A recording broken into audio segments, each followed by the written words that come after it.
In this video I'm going to show you how to replace the ink cartridges in your HP NY Inspire 7255E printer.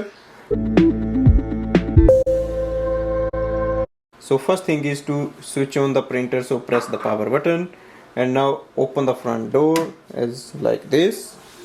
Open this panel. Inside the printer you will see the ink cartridges are here. Press it down and take the ink cartridge out. So it's easy. Now take your new ink cartridge, remove the seals and place it here and then slide this in. So once you hear a lock sound, that means it is installed properly. Coloring, same way. Now press the door down, close the front door. After few seconds your printer is ready. If it prints alignment page, let it do it, and after that you can use this printer. So this way we can replace the ink cartridges in this printer. Thanks for watching.